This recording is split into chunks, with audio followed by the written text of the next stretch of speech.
twist the bones and in the back. Here to decapit Malak and Mystic.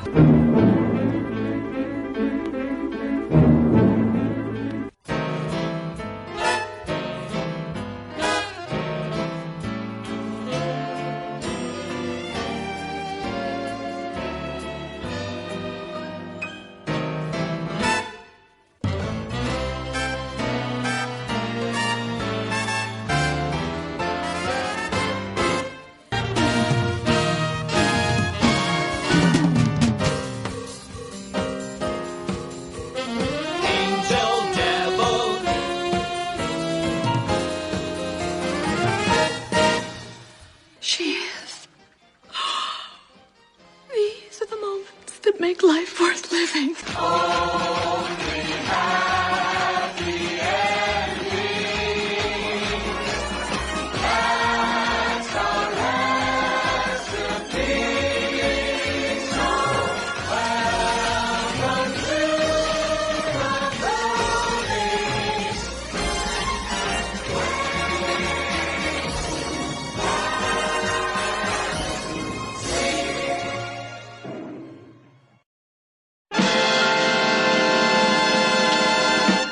Spaghetti? Yes, with meatballs. I'll sleep with you for a meatball. You and your ideas. Why don't you take a Paris with you, boss? I just thought she'd help you relax.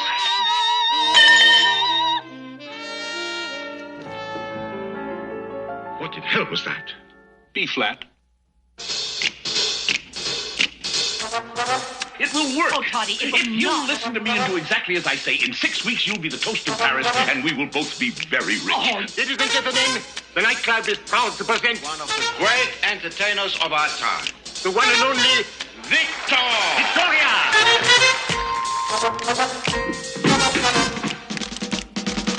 Oh, baby, won't you play me the jazz hot? Maybe, and don't ever let it end. Don't know whether it's morning or night. Only know it's broad, sounding with right. tons of shoulder. So come on in and play me Au revoir. the jazz hot. Me too. Baby, 'cause I love my jazz hot. When you play me the jazz hot, baby, you're holding my soul together. Don't know whether it's morning or night. Only know it sounded right. You who? Come on in and play me the jazz hot, baby, 'cause I love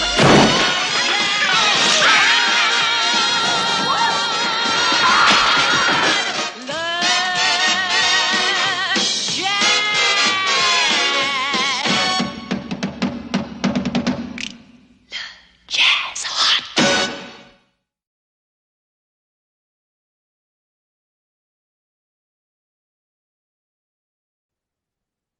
Well, hello everyone, and welcome back to the OK Classic Cinema. I'm your host, Christian Garcia, and welcome back to my co-host over there, Luke Delmar. And Luke, if you can't tell listeners, if you're watching us on YouTube, our backgrounds are very, very queer-oriented because today we're talking about the 1982 version of Victor Victoria starring the incomparable Julie Andrews. Now, Luke, was this your first time watching this film, or have you seen this film before? So, this was my first time watching this movie from start to finish. Okay. I've seen chunks of this movie, but I also went out of order and I watched the stage version of Victor Victoria from 1996, Right. with, of course, Julie Andrews reprising her role as Victor and Victoria. Because I think it was a movie before it was a stage play, correct? Yes, so the movie Okay. came out in 82, and then in 96 they adapted it for the Broadway stage. Henry Mancini did most of the music, but then he passed away while they were making it, and so Frank Wildhorn ended up finishing out the songs to round out the show because the show was Okay. much longer than the film. Oh. And I remember stumbling upon the pro shot of Victor Victoria on Netflix, of all places, and it was instant to watch many years ago. And I actually think you asked me this 2 episodes ago when we did Paris is Burning. What was my first introduction to drag? I actually now think it was the pro shot of Victor Victoria. And I remember being in high school watching it, thinking, this is so colorful, and I love Julie Andrews, and it's so gay, and something was tingling inside, being like, something feels different but good. Like, I like what I'm watching, and I can't put to words what it was. And it's like I was very much in the closet back then, but I was like the little queer boy inside of me was like, this is pretty, and I like it. And so and then that was my introduction to drag. But watching the 1982 original film that the music, of course, is based on, start to finish, watched it for the first time this week in preparation for this. Christian, what was your first time watching Victor Victoria? I was thinking about that last night because I was trying to think when I did first watch it, and I honestly don't remember. I know, like, I watched it on HBO Family. I don't know why this was on HBO Family for some reason, given its very mature themes. I don't know where I watched it, but I know that's the channel that I watched it on. I just remember being so taken away by Julie and Robert, their own chemistry together. And of course, Roseanne Warren is a masterclass at comedy in this film. And I just love the haphazards that ensue without this entire film. I was reading, thank you, Alonzo, again for this book, because you have a little snippet here about it, which I'm sure we'll talk about. But as I was rewatching it last night into today, I said to myself, this kind of reminds me of another film that I can't put my finger on it until I read it here. It's Some Like It Hot. In a way. Which we reviewed a couple of weeks ago. We did. And I'm just, you know me, I'm a big Julie Andrews fan. So you put Julie Andrews and I will just, say what movie you want to watch on like if I'm held hostage, either Sound of Music, Victor Victoria, or Mary Poppins, either one of those. I have a new appreciation for this film because I hadn't seen this in years. And I said, okay, well, we can discuss it. And today we're discussing it, of course.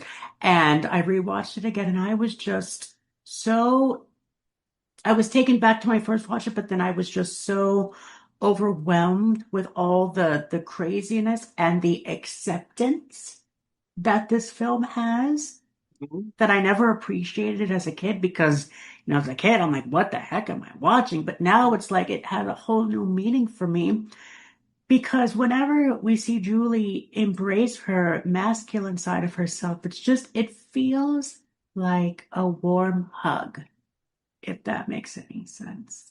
It does. It does. And I would also agree with you. Julie Andrews is one of those actresses that if you tell me that she's in a movie, I will watch it.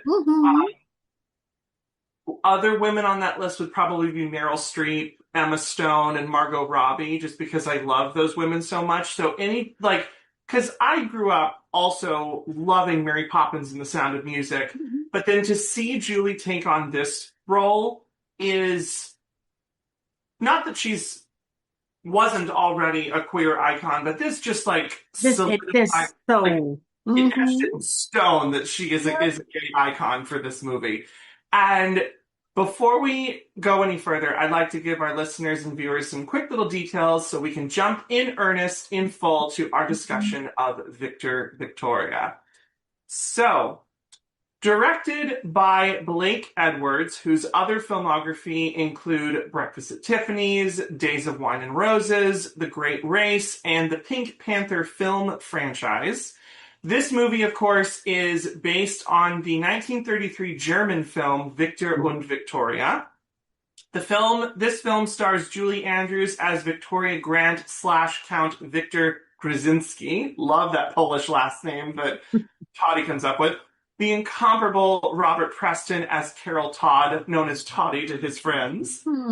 James Garner, who we last saw in The Children's Hour, which we reviewed with Anne, Yes. as King Marchand. The Queen, Miss Scarlet herself, pre-Miss Scarlet actually from Free. Literally, this is, I think, 2 or a couple of years before she does Miss 3 Scarlet. years before Miss Scarlet. Leslie Ann Warren as Norma Cassidy.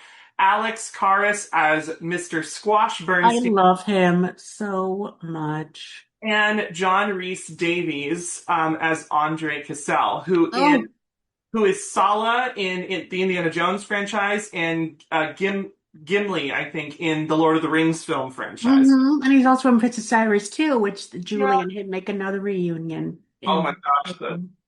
Thank you for reminding me that. I love that 6 degrees of separation connecting actors to different films. So, a quick synopsis. The place and time, Paris, 1934.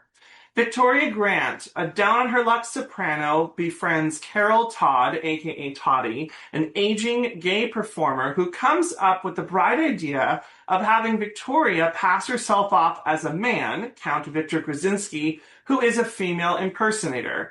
Victor, wink, begins performing and becomes the toast of Paris while drawing the attention of American gangster King Marchand, who is in Paris with his girlfriend Norma Cassidy and his bodyguard Mr. Squash Bernstein. Romantical and farcical complications ensue as Victoria and King fall in love with each other. Mr. Bernstein comes out of the closet and Norma seeks revenge on King for dumping her for who she thinks is a man.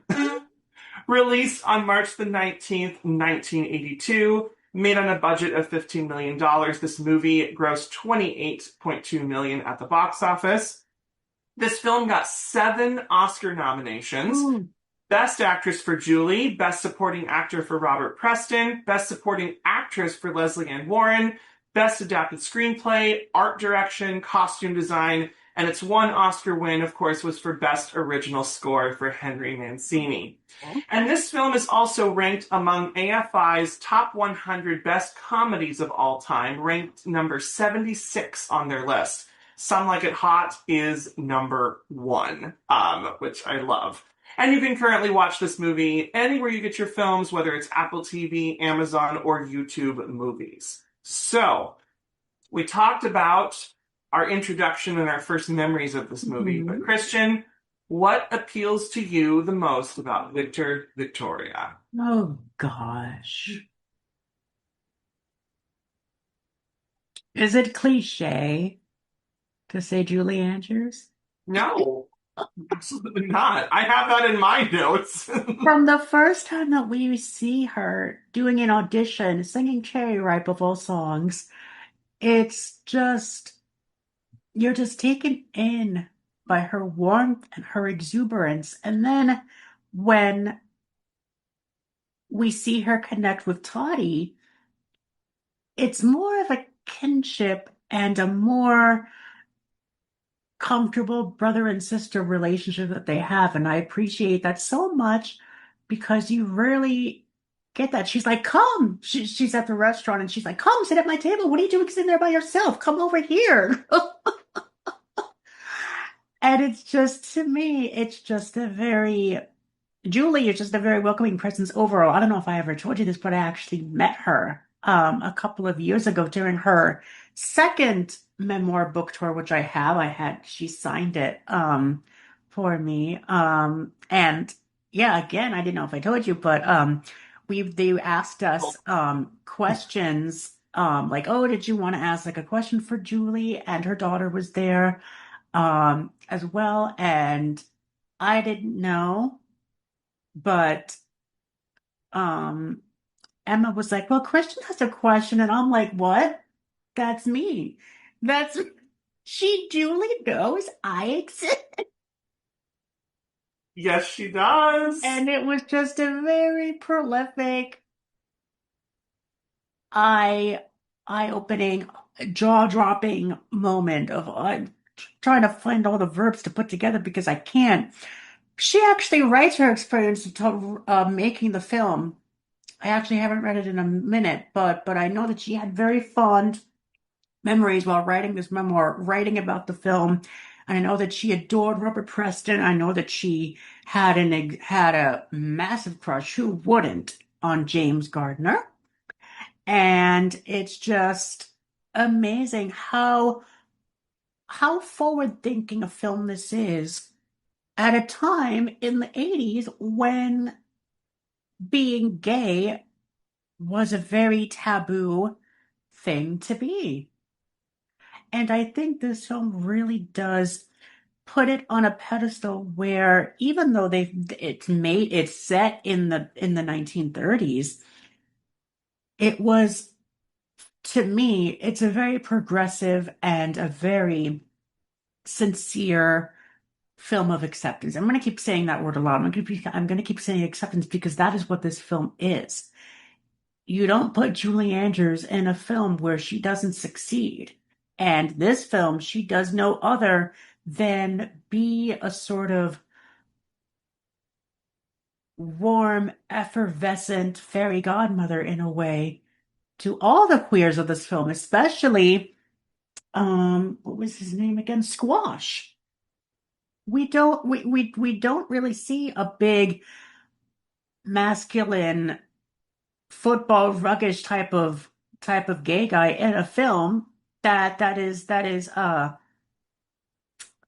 his image is straight, but he's actually gay in real life in the film, and it's just a very welcoming movement when he when he comes out to King and he's like, "What the fuck just happened?" So, Luke, what about this film appeals to you? Well, it's like you said, Julie Andrews, because I grew up loving The Sound of Music and Mary Poppins. Still to this day, those are two of my favorite movie musicals and Julie Andrews roles. And of course, loved her in The Princess Diaries because I remember watching those movies when I was a kid and a teenager. And I love, because I said, my introduction to this piece was going in the wrong order. I watched the stage version before the movie. So to then go back and watch where the source material started for the stage musical, because of course this is an adaptation of a black and white German film from the 30s. But what I love so much about this movie is, like you said, a film that is set in the 30s, made in the 1980s, about drag, about queer people, and having this movie just be so unapologetically queer and having, because I also know from my own personal deep dives into history and everything that France was a much more accepting place for queer people, especially in pre World War II era of Europe. There were more accepting places, and I think that it's remarkable that the original black and white film was made, and then of course that this film was, and when you have, because the 1980s, 82 was a very it was sort of the tipping point year for when, sadly, the AIDS crisis was starting to get noticed. People were starting to notice cases among the gay community of AIDS before we even knew what the terminology was for it and everything, or what it was called. And so you have this unapologetic queer film that feels like a love letter to the queer community. And you have Mary Poppins / Maria and Harold Hill playing together in a movie musical that is just so colorful and fabulous and lush, and there is a little bit of grit to the streets of Paris, especially in the opening sequence when we see Victoria just so down on her luck and everything. But I love the costumes. Le Jazz Hot is probably one of the best songs in the film. That and Chicago, Illinois, which of course Norma sings as well. And also another fabulous, beautiful, fierce woman, Leslie Ann Warren, because I love the board game Clue. And so I watched the movie young and I fell in love with it. And so to then go back and watch her other films, she's incredible in this movie. And also, like I said, Robert Preston, I had seen The Music Man very young because I was in it in middle school. So I love watching the movies of musicals as I'm in rehearsals for the show. So I remember watching the Robert Preston version of The Music Man. And so to see him in this role as Toddy, there's a confidence with him that I love, because I think making it a period piece, I think you very easily could have slipped into old-fashioned stereotypes, but in spite of that, I think that Toddy is such a strong gay character, and I think that he is, and again, Victoria is just so automatically accepting of him. My favorite Automatically. automatically. And my favorite exchange is when they're in his apartment and they're trying to get warm after they had been in the snow. And she goes, "Can I ask you a personal question?" And he goes, "How long have I been a homosexual?" And she goes, "No, No. I've been a hypochondriac." And I'm like, there's nothing wrong with, like, in her mind, there's nothing taboo, there's nothing wrong or indecent about it. And I just, again, as someone now who is sitting here so much more confident in my own queerness, being able to go back and then watch films that were made before my time that were unapologetically queer and letting that rainbow flag fly and being fierce and fabulous, I appreciate that in spades tremendously, because I love looking back at these films going, wow, look at these trailblazers. Look at Julie Andrews in drag as a beautiful drag queen and then taking off her wig. Because Julie, I always remember, like, the image of Julie Andrews, I always saw her in and out of her films with that very short haircut that she always would have. And so for them to utilize that, and of course to slick her hair back, and it's the most beautiful shade of red and it's absolutely fantastic. I just love, I know that the lesbians out there probably are loving the idea of Julie Andrews in a suit. And the scene with the cigar is so funny because, of course, she doesn't know how to smoke a cigar properly, but that's, of course, the butt of that joke.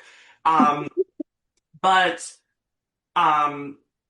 yeah, I just love how in the time period in which this film was made, it was not afraid to present this narrative and present these characters, and every queer person in this movie doesn't feel like a caricature. They don't feel like a stereotype. There's different shades of queerness that we see in this movie. Everybody from Toddy to Victor, Victoria, and then to Mr. Bernstein. You see all different shades of what it can mean to be a queer person and not have your sexuality be defining preconceived notions and stereotypes. I love that about this movie. What's that little book you have there, Chris? Sorry, I found a big chunk of when Julie talks about Victor Victoria And this is her homework. second memoir. This is her second memoir, Mhm. called Homework. And she Yes. talks about her Hollywood years, and she ends on Victor Victoria, Okay. talking about the film and making it. I just figured out that the first musical number that they filmed was The Shady Dame from Seville. Oh, that was the first thing that they shot. Mhm. Okay. It was also, I quote, it was also my first opportunity to pull the wig off and reveal Victor beneath. I tried to remain expressionless as I did so. It was always difficult to know whether to focus on being masculine, even when in a dress, or to show hints of the woman beneath the male facade, depending on the scene. I struggled to remember which one was leading at any given moment. It felt like paint patting my head and rubbing my stomach at the same time. Yes,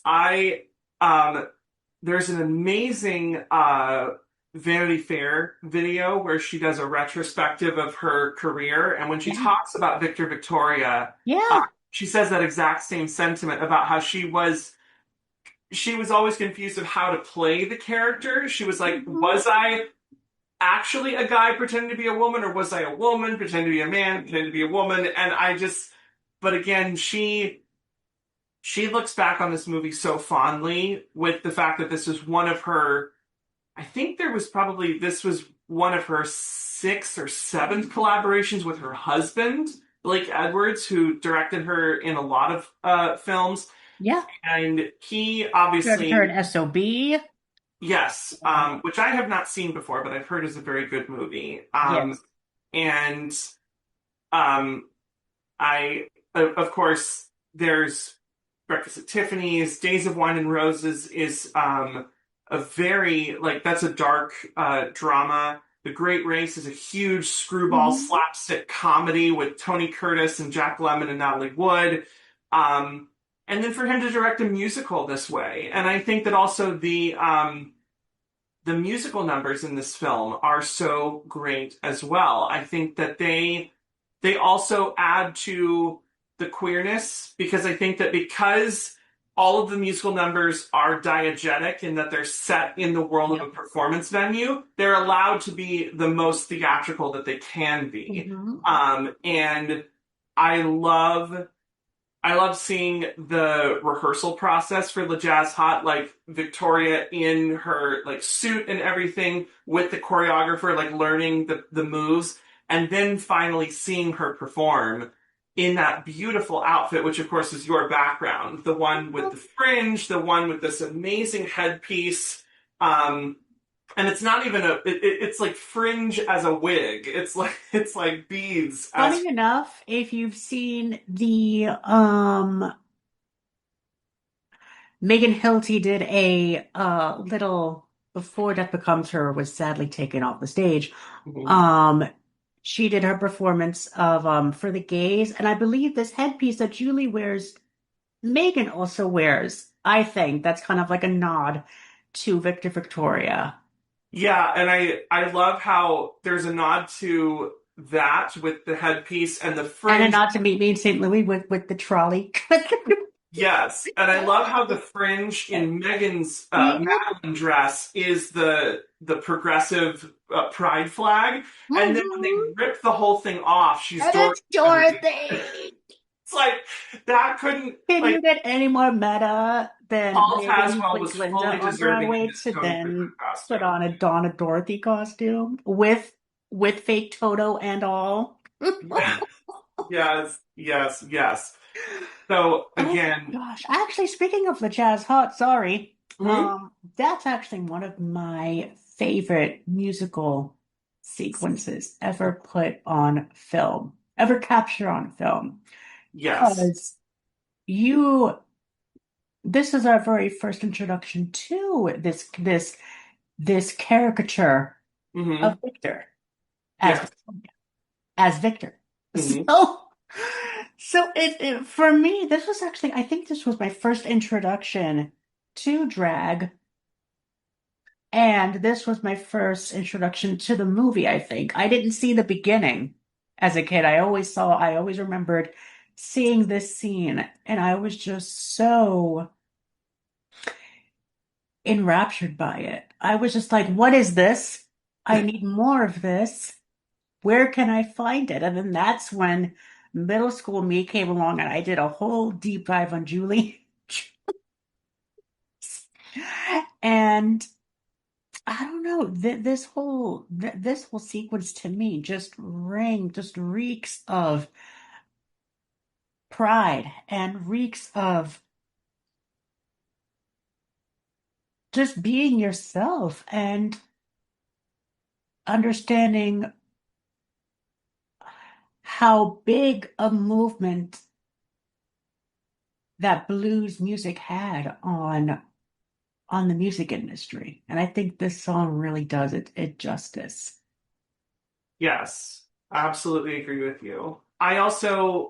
What I can really love and appreciate about it is, in addition to creating this wonderful drag persona Mm-hmm. of Victor slash Victoria, you get this amazing moment where um, it's obviously playing up her strengths that she has, because the whole uh, the gimmick, in quotations, if you will, that Toddy thinks would be the perfect way to showcase off, like, oh, how is this man Victor such a great female person? Mm-hmm. He can hit this high, crazy soprano note, which of course Julie could naturally do. And I love at the end of Le Jazz Hot how she starts at the lowest note for a And male then goes higher. and then slides up the scale to the Mhm. highest note. And I love that. It plays to her strengths so well. And she just looks so joyful on screen when she's in Le Jazz Hot. I know that we see more of the Shady Dame from Seville, because that number is played a couple times in the movie, but I personally Mhm. think that Le Jazz Hot is the best number that they do at the club when she's Yep. performing as Victor. I just think Mhm. that I love the melody and the beat. I love the backup dancers that add to it, because of course it's like, yes, there's nothing more fabulous than having these chorus boys picking her up and dancing with her, and then these chorus girls dancing in a huge straight kick line with Julie. And it's just rapturous and joyous. And so you have the in-universe audience that is enjoying the piece. And then the moment that she takes the wig off, and I love how Mr. Bernstein goes, "It's a guy," and then Norma goes, "Yeah!" And she starts freaking out more, and then the audience rises to their feet, because one of the things that I had it later in my fun facts, but I'll just say it now. Julie was slightly apprehensive when her husband presented her with this idea of wanting Yep, she also says it in her memoir as well, because of she wasn't turning sure this, how she would pull it off. because she thought there's no way that an audience is going to believe that I'm a man. Wait a And second. No, he says it right here. Where is it? Oh my gosh. And Blake Edwards told her, he said, "I've baked it into the script where the audience in the film fully believes that you are a man." And so that gave her then the freedom to be able to explore this character. And because obviously Julie, she has very delicate feminine features, but when she is in male presenting clothing, and she has her hair slicked back, and she lowers just ever so slightly the pitch of her voice to create the persona of Victor. And I also love. I mean, we could talk for 45 minutes about the costumes. I think that the costumes of this movie are just so fantastic in the way that she, in men's tailored suits, just looks so good on her. She looks fantastic when she is a man, and it's wonderful. And I love Norma's costumes. I love her wig. Norma's curly blonde, like Jean Harlow, Marilyn Monroe hair almost. Like, that look is so good on her. And I just love the physical comedy of Leslie Ann Warren's Norma. The way that when she's put on the train, and then she literally opens up her coat and she's wearing nothing but her I falls undergarment. out to the train platform. She's like, "You okay, honey?" Yes! The moment that kills me every time I watch it, whether it's in this movie or it's in the stage version, when Victor brings her into the bedroom and shuts the door and she goes, "Wait!" Lock the door. And I'm like, "Oh!"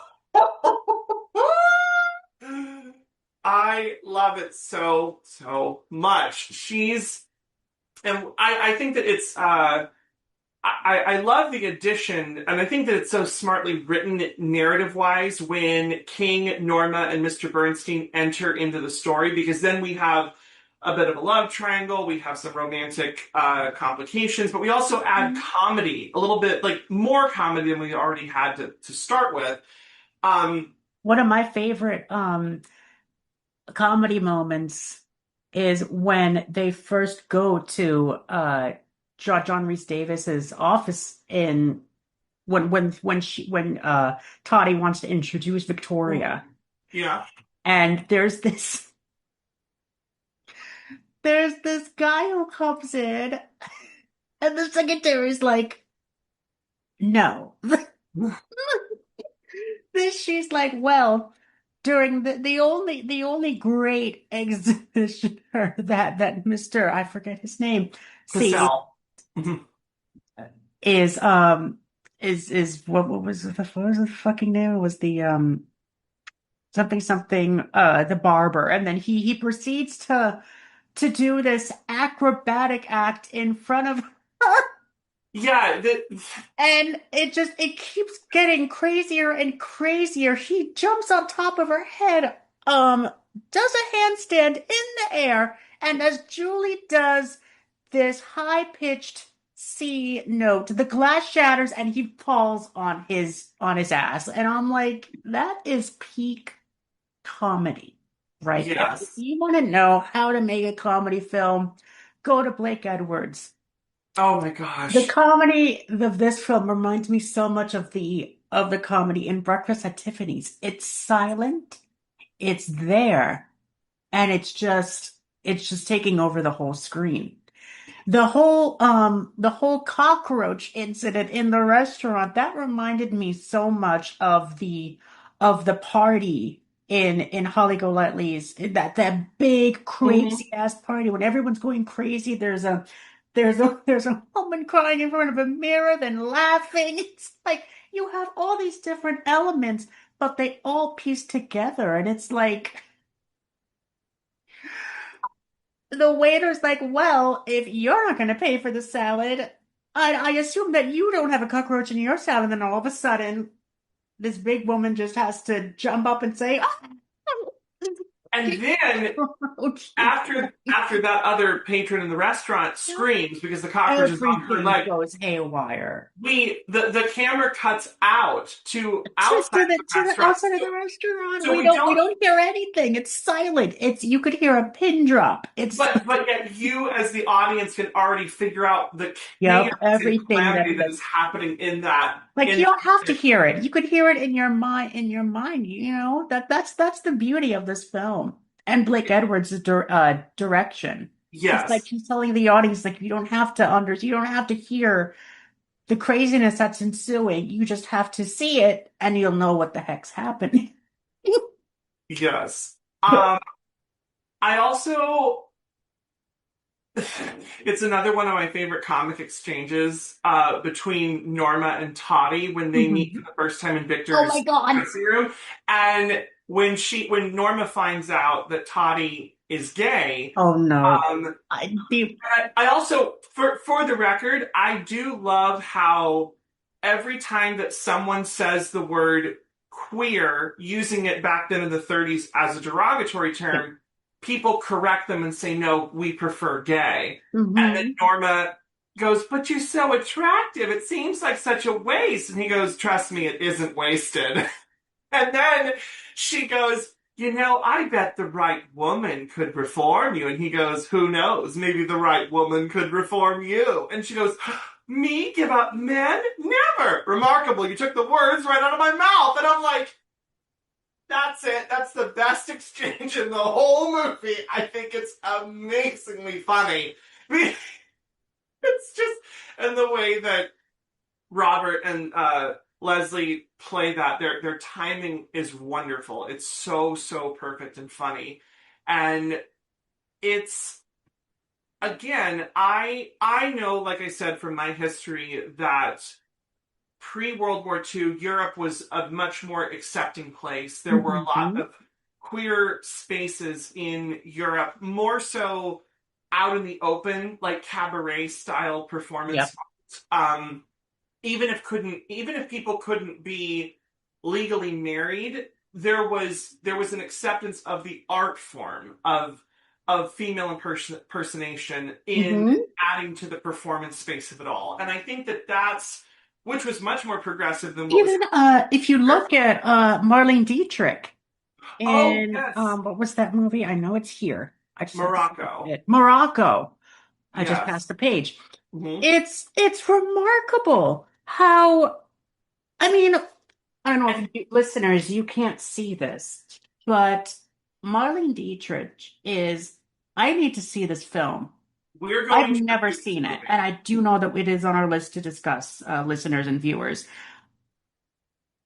Marlene Dietrich, I think, in this film, I can't wait to watch it because I feel like it's just going to be a masterpiece in itself.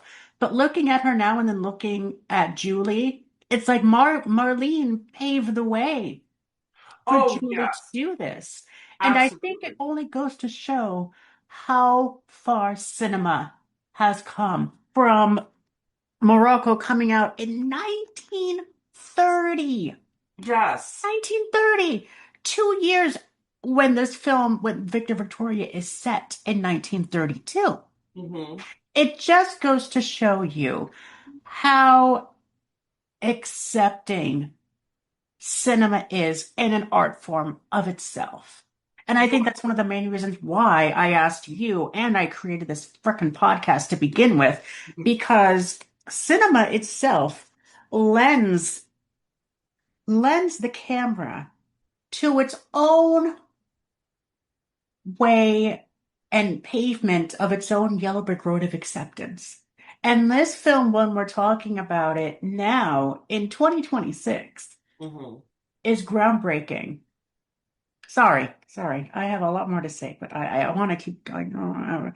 I'll save that for later because I don't want to. I just wanted to give a little thing for the social media clips. I mean, this is our podcast. This is your podcast. You can say as much as you want, but I totally get what you're saying. Because I said this when we reviewed The Celluloid Closet about how queer people have been a part of the making of Hollywood since its inception. You wouldn't have film if you didn't have queer people as a part of the rich history, both in front of and behind the camera. Hey there, I'm Tara. And I'm MK. And we are your resident Good Witch hosts of Down the Yellow Brick Pod, preserving and peeling behind the curtain on the wonderful world of Oz. Come for the Oz fandom, but stay for the company that's got you on your loneliest of yellow brick roads. Through our juicy conversations, rabbit holes, and many Oz metaphors as medicine on the pod, we have tried to make sense of the wild times we live in and have traveled back to the turn of the 20th century, to the heyday of MGM Studios, to a super soul 1970s smash on Broadway, the dark fantasy film era of the 80s, 90s ice skating and musical touring shows, a 2010s reality TV search for Dorothy, and much more, traveling through the decades as we cover all things iconic and obscure Oz.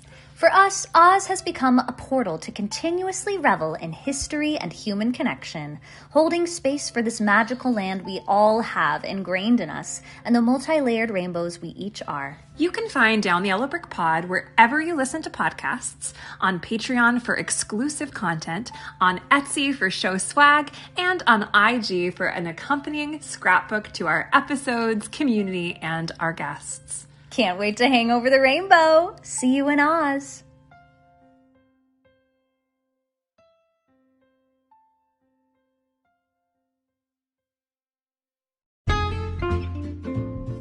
Have you ever thought, how does everyone know about this current book?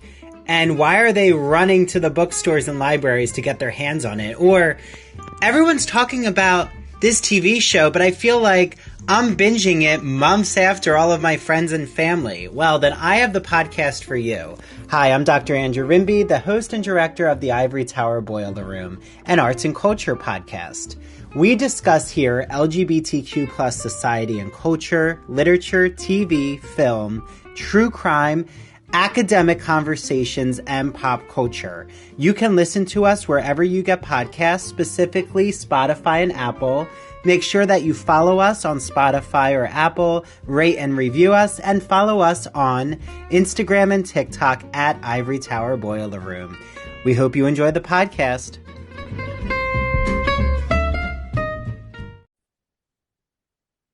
We here at That Olga Kasich Cinema are excited to announce that we have recently partnered with the Gay and Lesbian Review, known as the GNLR, a bi-monthly magazine of history, culture, and politics targeting an educated readership of LGBT people and their allies that publishes essays in a wide range of disciplines as well as reviews of books, movies, and plays.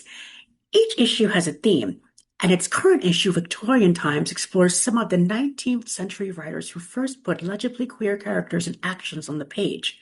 For more info, check out their website at glreview.org. That's glreview.org. And when you subscribe, enter a promo code at TOGC Choice. That is TOGC Choice for the March-April 2026 issue to receive it as a bonus copy. All right, guys, enjoy your reading, and welcome back to the show.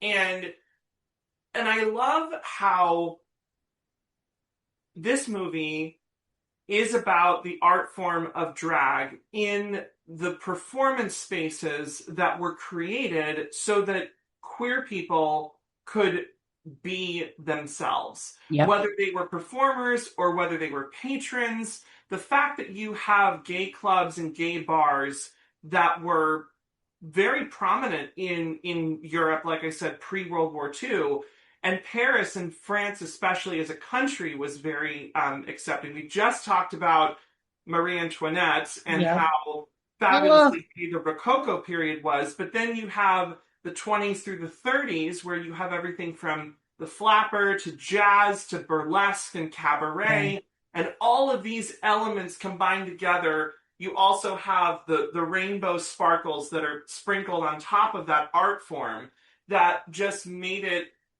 so that queer people could thrive and that they could perform whatever they wanted to in a place that was accepting of them. Mm-hmm. And I love how, and I think, and I absolutely believe this wholeheartedly, I can't picture anybody else playing the role of Victoria other than Julie, because I think she brings a warmth to the role of Victoria. And not that this necessarily, I don't want this to come off as patronizing, but I think in a way, having like the world's most famous nanny and governess playing this drag queen then gets audience members that might not have been familiar with what this story is or what this movie was based on to then come and see it. It's like, oh, Julie Andrews is in a new movie musical, or, oh, I've never seen this movie. I love Mary Poppins. I love The Sound of Music. Let me check out this film. And then it brings in a new audience to then expand their horizons. And I think that when you have not just Julie, but this amazing cast all together, because that's one of, I think that a lot of us cinephiles will discover films that we had either never seen or heard of before through our favorite actors and actresses. And like looking through their filmography and being like, you know what, I love this performer, but I've never seen this movie. Let me watch it for the first time. And like whenever I watch movies with Nick, I love pointing out like who's in the movie that he knows, because he's a huge Lord of the Rings fan. Did he watch this film with you? He did watch Victor Did he Victoria. love it? Did he like it? He really enjoyed it because he's a Lord of the Rings nerd. He is a Lord of the Rings nerd. So to see John Rhys Davies Should we as talk about it on the Andre podcast? Giselle, yes, I think those would be some fun movies to talk about. But to see John Rhys Davies as Andre Cassell, Yeah. and I'm a huge Indiana Jones fan, so of course I recognize He him. is so young in this film. It was kind of hard to like recognize him, but then it's like, oh, I know who he is. His smile, his, I was like, oh, okay. But he's so young in this film. Yes. And then also, like I was saying, my only other knowledge of Robert Preston was The Music Man. Oh, yes. Version with Shirley Jones. Mhm. And of course, he has the same vocal cadence that he talks in as Harold Hill. But again, I think, and yes, you do have in this case a straight actor portraying a gay character. But again, I think because of the way that the script is written, Edward's direction and Preston's performance, it doesn't feel like a sissy caricature. It feels like a real human being. It feels real. It feels accurate. It does feel accurate. It feels like a warm portrayal with lots of comedy, but it's not. You didn't know it, but when I was watching it, I thought Robert Preston was gay. I'm like, oh. Right. But the comedy in this film is never laughing at the gay characters. It's Never. slapstick, it's quick-witted jokes, but you're never laughing at the queer people in this film. And I think that is so important when you are telling a story that is about queerness. And I also will say, I haven't watched it all the way through. I did find it for free on YouTube, the full upload of Victor und Victoria from 1933, the black and white German version. But reading the synopsis and also knowing what Julie had said about it, that movie is about a woman whose agent simply convinces her to be pretend to be a man and a female impersonator, but none of the characters in that movie are gay. So there is no Toddy, there are no, and that's why I think that the wonderful handling of the story in the addition of setting it in a world with queer characters is so important. And I think that that's one of the reasons why this is such an important touchstone in the history of queer cinema, because you have, like I was saying, a movie that came out, unfortunately, right around the time that the AIDS crisis was starting to be noticed, but you have this love letter and this Valentine to the gay community, to drag, and creating this wonderful new character of Victoria Grant and Victor Grzinski, who is this incredible drag persona that people still harken back to. I mean, this sits on the same shelf with Mary Poppins and Maria von Trapp and the Queen. Thoroughly Modern Millie. And Thoroughly Modern Millie, yes. Julie I found this out, but Julie's 3 Oscar nominations that she's had in her whole career were all for movie musicals. Her first nomination. Wow. Well, she won for Mary Poppins. Her first nomination was her first win for Mary Poppins. The next year was The Sound of Music, and then this was her most recent, as of the recording of this video, her most recent Oscar nomination. And I've always wondered, and you're a movie nerd, Luke. I've always wondered, I think I asked Nate this when we recorded Mary Poppins. I've always wondered if Mary Poppins was the only Disney film that was ever put on the pedestal to win an Oscar at the Academy Awards. Well, it's interesting because Mary Poppins was it came out, of course, the same year as My Fair Lady did. And people they were at odds against it. They didn't know where to turn. Yeah, it was, and also I think that because Mary Poppins was the pinnacle, like it was the culmination of all of what Walt had wanted to do in terms of combining animation with live action filmmaking. Yep. And movie musical storytelling. And so, and yes, and I think that Julie has had the sentiment as well that she felt that her win for Mary Poppins was almost like a consolation prize for not getting to do Eliza Doolittle. Which she did want to do. But She did. But if she had, we never would have gotten Mary Yep. Poppins. Yeah, and I'm glad that we live in a universe with Mary Poppins instead of an alternate universe where Julie, because she probably could have won, but I'm glad that we have Mary Poppins instead. But I feel like Mary Poppins is one of those films that I always put on whenever I have a bad day, or mhm, if I'm like I need something to put on the background, something that I know by heart. That mhm, film, along with Victoria, because I grew up with this film, mhm, they have that same effect. Whereas if it's a Julie Andrews film, for me, it's a comfort movie. absolutely. Getting, And I'll yeah, just a teeny bit personal, but it was a year ago. It was last June when I got laid off from my full-time job that I had had yeah. for a year. Um, and the first thing I did when I got home was I put on The Wizard of Oz because I Oh, wanted a comfort movie.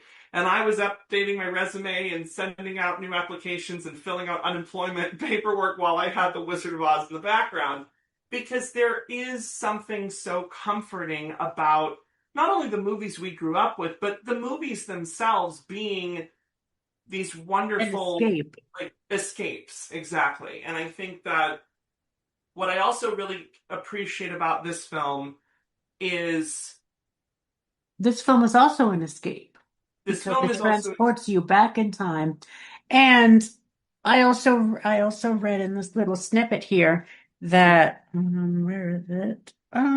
Here it is. listeners, we're also going to include a links where you can find Mm-hmm. Homework, Julie's second biography, because this is an amazing book that Kristen has, and we will include it in the show notes if you want to get your hands on a copy of Julie's memoir. Yes. Because she She is an says amazing that writer. Robert Moss, our production designer, had worked wonders with our two-stage set. The Paris streets were so realistic that it was easy to forget we were actually indoors. There were real drains for snow and rain runoff, and the buildings and storefronts had myriad authentic details like letter boxes, window glasses, lamps, and street signs. One side one side of the street were more upmarket and the other more rundown. Cars would literally drive along the roads. Most of the interior sets had been built in their designated spaces behind the building facades. The hotel lobby, the restaurants, the piattaserie, the CD bar, the nightclub and hotel rooms were separate sets and they glowed with the Art Deco flair. The lamps were genuine antiques from the period, as were so many of the wall hangings and other decorative items. I I just love love the production the production designer, Roger Mars, really went above and beyond to make this film a real authentic piece of cinema and to make it feel real. And I love yes. how Julie Andrews, even when writing this book back in 2019, remembered all this stuff. I love and again I'm sure that it's I so think easy to this back photo is her rehearsing for Victoria, if I'm not mistaken. I love it. Listeners, viewers, yeah, sorry. I just love because I'm sure you know this, but every single time that I hear other people talk about Julie Andrews, like in interviews, like someone like Anne Hathaway, always talking I about what a can't wait for genuine Princess Diaries 3. Sorry. Spoiler, tangents. yeah. But people always say how Julie is one of the nicest people in show business and how Yeah. she is so down to earth. And the fact that she took the time to remember the set designer and art decorator for this movie, who rightfully won, or no, excuse me, nominated for the Oscar. Yes. It was Henry Mancini that won. And I was actually wondering to myself, I was like, okay, 7 nominations, Julie was nominated, and I was like, who was her competition? Who was the one who I beat her? wonder, who was it back in 82? It was Meryl Streep and Sophie's Choice. It's like, you couldn't, it's like, damn it! It's like No, you little. if it had been a different year, maybe Julie could have won. But it's like, Have you seen that movie? yes, I have seen Sophie's Choice, and Oh my God.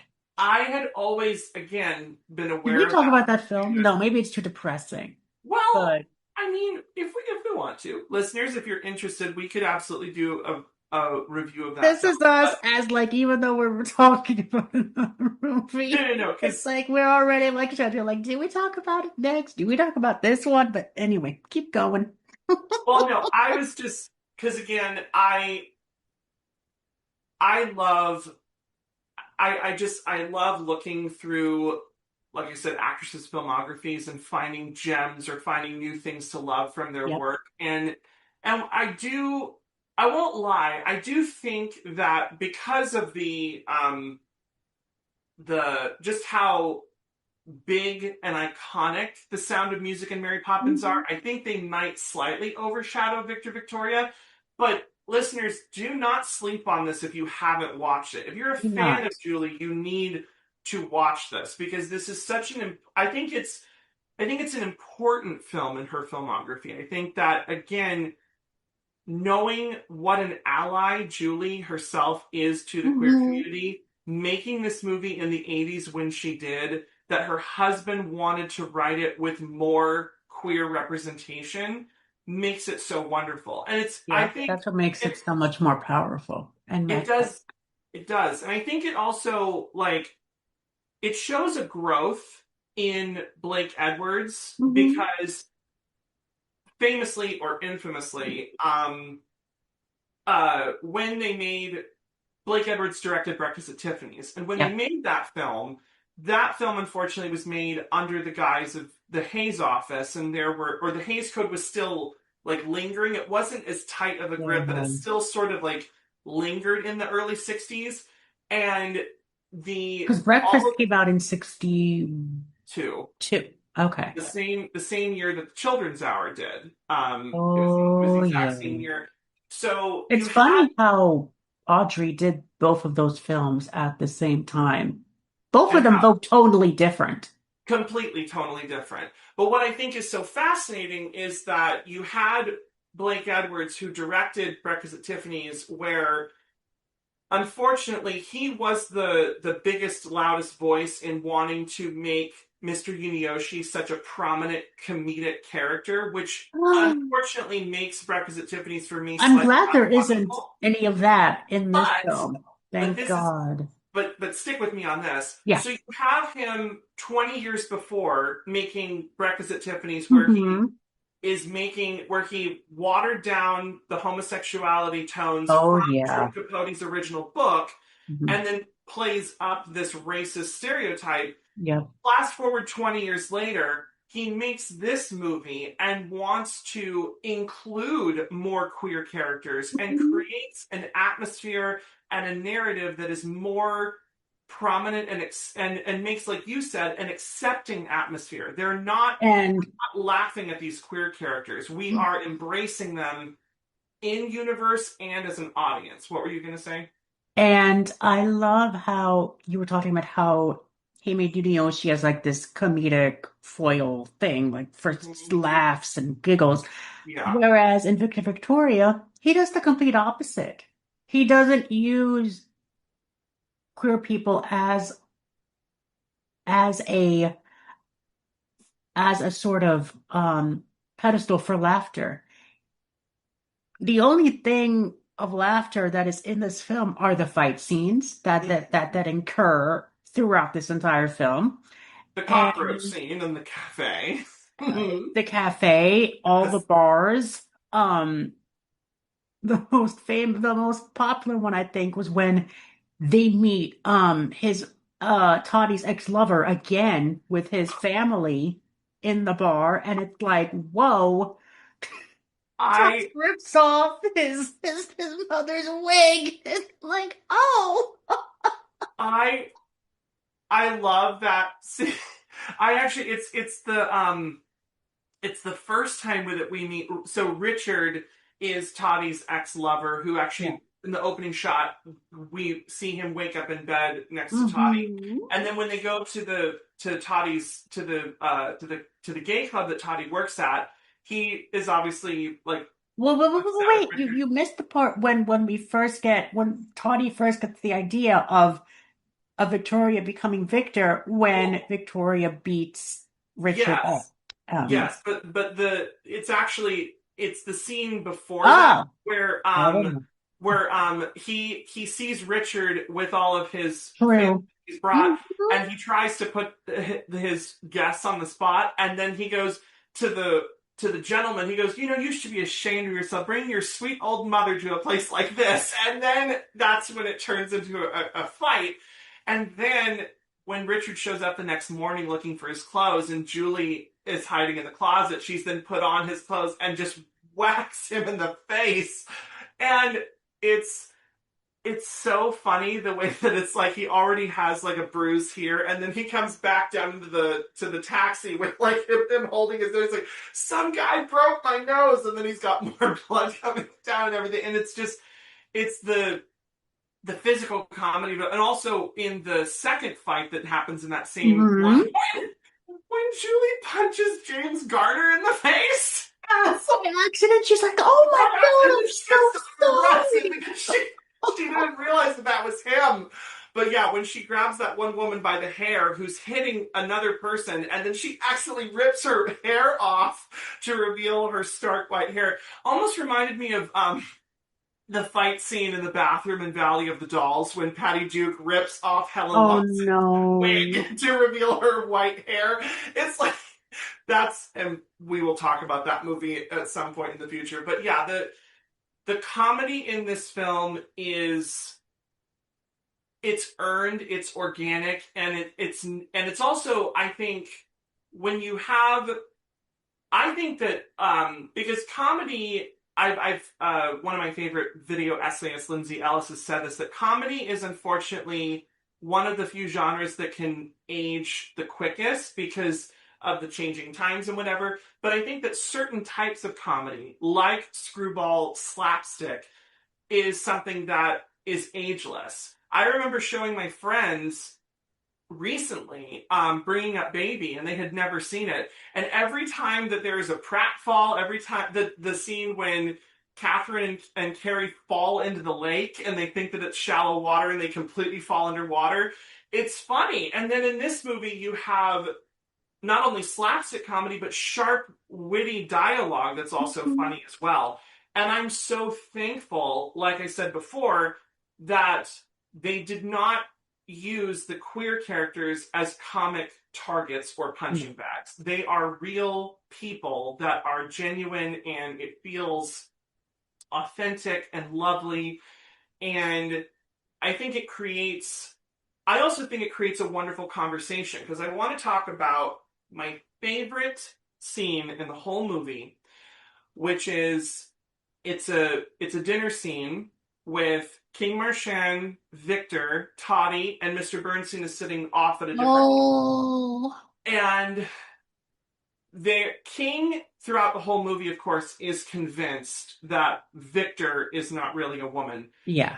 And Victoria as Victor, is probing him for questions, because she's like, why? Because you think that homosexuality is unnatural and a sin. And this is my favorite exchange, when Victoria as Victor says to King, she goes, I think it's as simple as you're one kind of man, I'm another. And King goes, and what kind of man are you?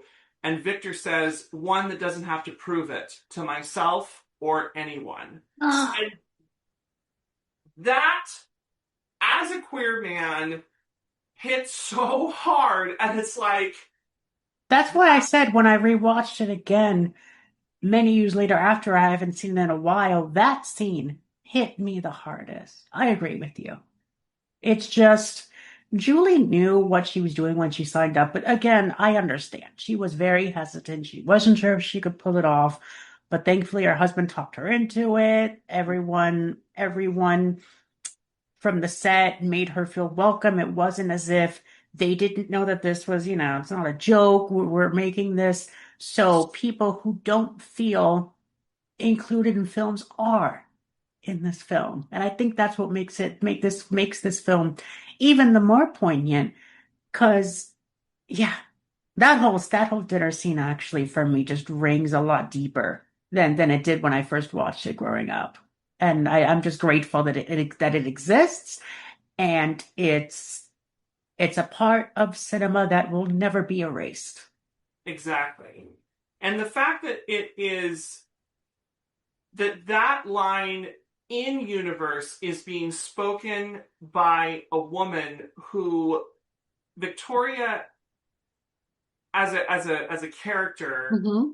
develops a strength and an autonomy of herself that she never had living her life as a woman, that she then is able to have when she is a man. And that just goes to show you, like, that dismantles, like, shows the ridiculous absurdity of the patriarchy and sexism and everything. But the fact that she's able to say that line and then it resonates through the screen and then goes to the audience and hits us, especially as queer men, Yeah. who, like you said brilliantly earlier, this film shows sort of like the perfect spectrum of what it can represent as queer people. You can have somebody who is confident and strong in their femininity as a man, like Toddy. You have the character of Victoria and Victor, and then you have Mr. Bernstein, who, before he was an actor, Alex Karras was a football player. So they actually wrote it into his character.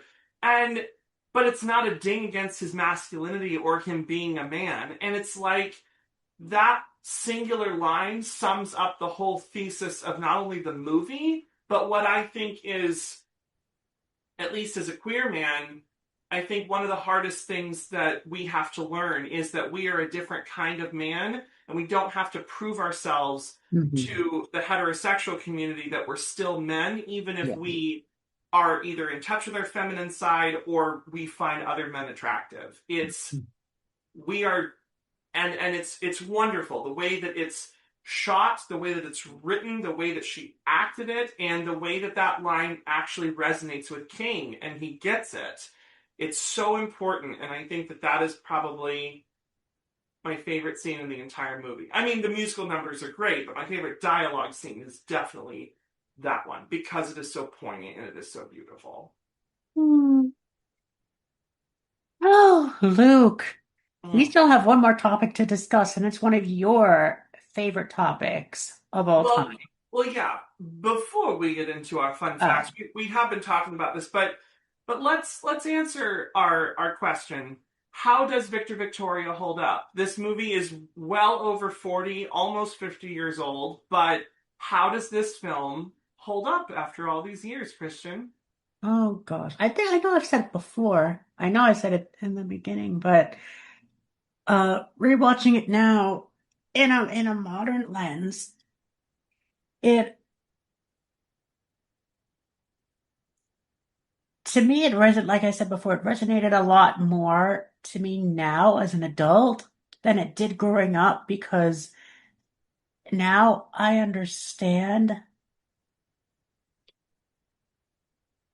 what it's like to have to hide yourself and not feel as if you're not able to be your true self, which is what Victoria is dealing with. And Toddy himself is dealing with it in his own way as well. But what I think rings true for this film, I think, is, I'll say it one more time, the acceptance of this film, I think, is even more poignant rewatching it again in 2026, because you don't get many films like this. You don't get many films that has a lead actress who is an LGBTQ activist herself and an ally in her own right, and to have her portray this character, to me, just shows me how dedicated she was to make sure that she got it right, and she didn't want it to come off as a joke. She wanted this role to be not only one of her defining roles, but she wanted to, I believe she would have wanted to make it so the queer man who might not be so out there would be seen in this film. Hmm. I love that. I love that. I I fully agree with you. I also think that there is something to be said about how this movie's queer representation can be fun and whimsical at the same time that it can be genuine and authentic. Because I think that films made earlier in the history of Hollywood, as we have talked about, leaned more into making it a caricature or something that the audience could laugh at.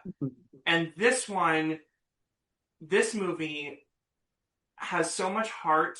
It has so much care and love that was put forward towards it. And I think that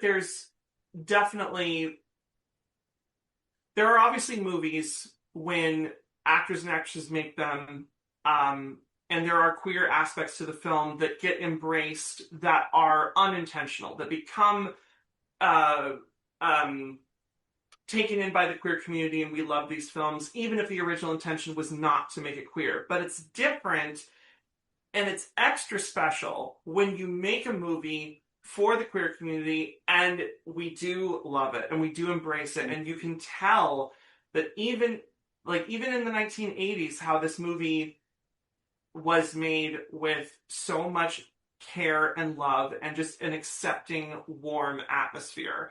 And then you have probably one of the most lovable, sweet actresses playing this fierce, amazing drag queen, and surrounded by wonderful characters and beautiful costumes, an amazing score, detailed sets, like you said. The recreation of Paris in the 30s is incredible.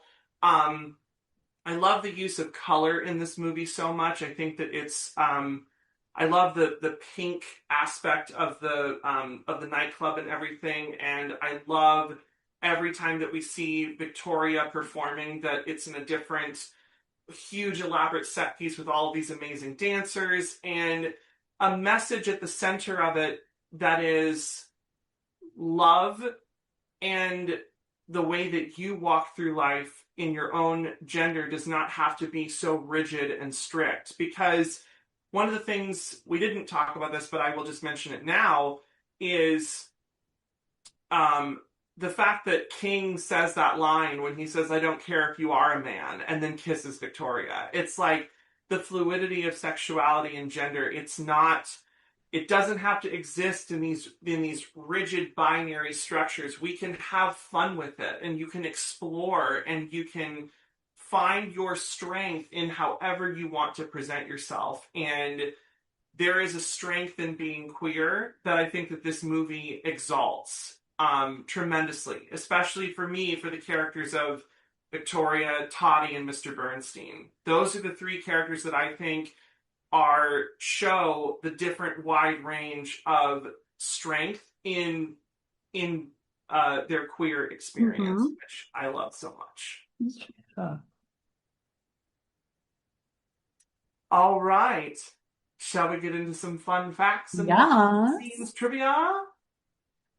So,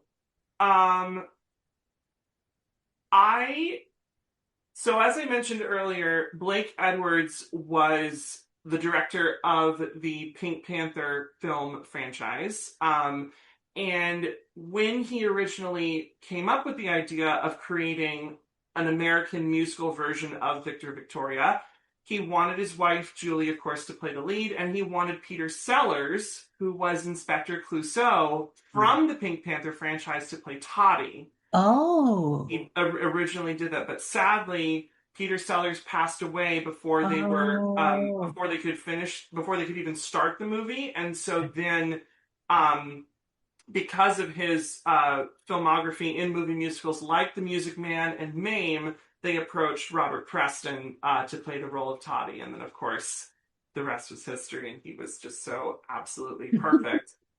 I found out that when Norma says lock the door in that scene with her and Victor in the hotel room, that was improvised by Leslie Ann Warren. She came up with that on her own, and I love it whenever improvised lines make it into the final cut of a movie. I think it is so much fun.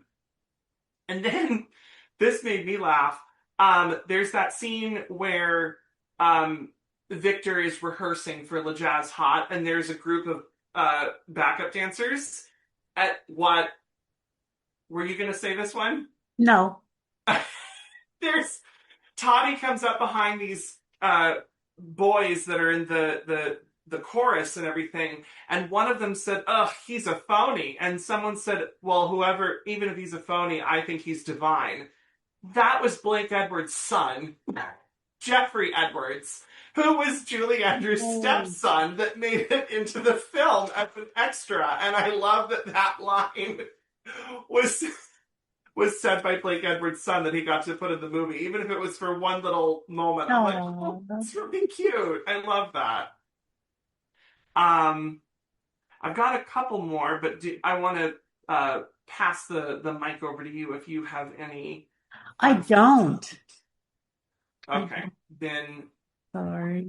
I'll keep going. No, it's fine. It's fine. It's okay. I just want to make sure that I don't hog this entire section. I know it's one of my favorite parts, but I want to make sure that you get your moment as well. I love the Shady Dame from Seville.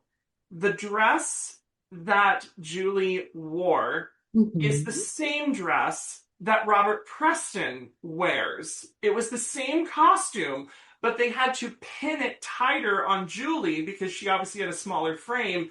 Yeah. But it was designed for Robert to wear for the final scene. So they didn't make two dresses. They made one costume, but then they pinned it tighter on Julie and then let Robert wear it in his natural frame, which... When he's doing that final moment and he's falling over, he's falling on the dress, he's falling on the actors. It's like, that's also one of the hilarious slapstick funny moments that I absolutely love from this movie. And then, I know we don't usually talk about reviews, like when the movie gets them, but I wanted to, this one review from the New York Times when the film came out. I just love the way that Vincent Cranby was very enthusiastic and gave the movie a glowing review. And I love, this was his actual review. He said, "The film is so good, so exhilarating, that the only depressing thing about it is the suspicion that Mr. Edwards is going to have a terrible time trying to top himself." Because he's like, this is the perfect movie. I don't think you could make another great, or you couldn't do something better than this. And I'm like, I love that a critic would say something like that in a review. It's like, you've done such a good job that it would be almost impossible to do better than this film. And I love that.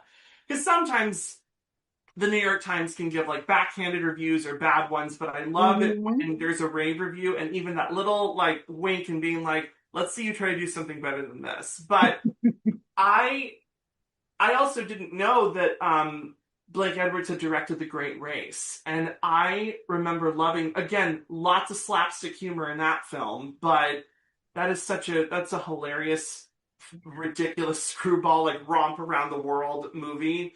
I would love to talk about that film sometime. Listeners, if you want, I will definitely do that. Let's put it on the list. That is a fun movie. I've never seen it, so it is hilarious to say the very least. And then, of course, 13 years after this movie, Victor Victoria premiered, they adapted it for the Broadway stage. Like I said earlier, Julie, of course, reprised her role as the amazing Victoria Grant. Her husband directed it. Blake Edwards. It was his first time directing a Broadway musical, and it was professionally recorded and filmed and released on DVD, which I believe all Broadway shows should do that so that theater can Yes. live on and Every reach single the masses. Broadway show needs to Yes. have a pro shot. And And not on DVD and digital. Yes, I will. Yes, it's just making theater accessible is so important. And Julie, I love that when you watch the pro shot, you can just tell the audience is right there with her, like knowing full well that like this was a part that she had done before but was coming back to, and she was in her early 60s when she did it on Broadway, and it's like, you better work, mother. It's like she's incredible when she does it on stage, and she's just as.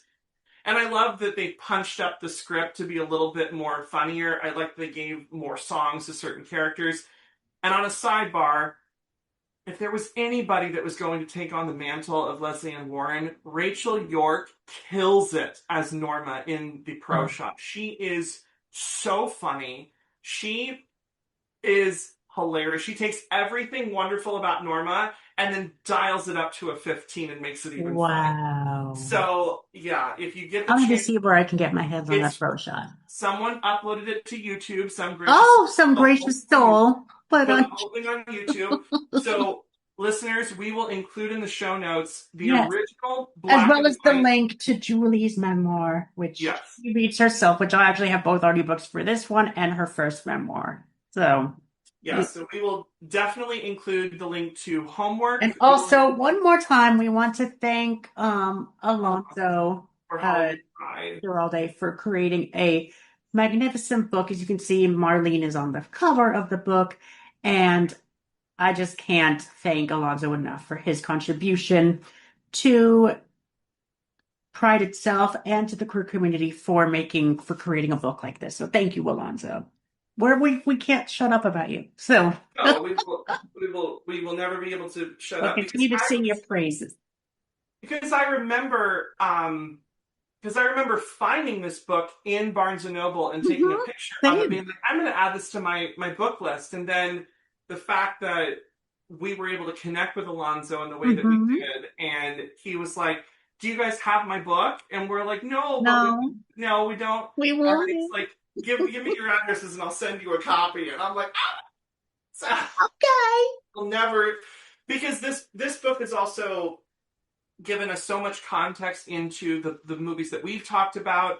It's given us more of a library to scour. Yes. So this book gives us our own homework to do in regards to understanding where queer came from in cinema and how it continues to persist and live on from the silent films onto the modern age, which is what this podcast is all about.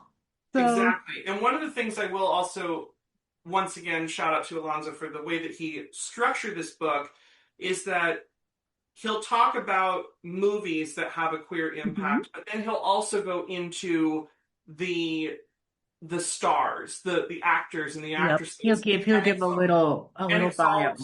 Exalt them up and talk about the icons from each of these eras. And Christian and I have talked about this, listeners, but we're gonna introduce it soon. But we want to make sort of like a special edition. So like in between some episodes, we want to do a series where we're going to talk about the icons that we love. And we're going to sort of have a love fest where we talk about our favorite roles from them, fun facts favorite about movies, them. fun facts, anything. Anything where we talk about people like Julie, people like Judy, people like Catherine, people like Joe, Liza, people like Meryl. Exactly. And yeah,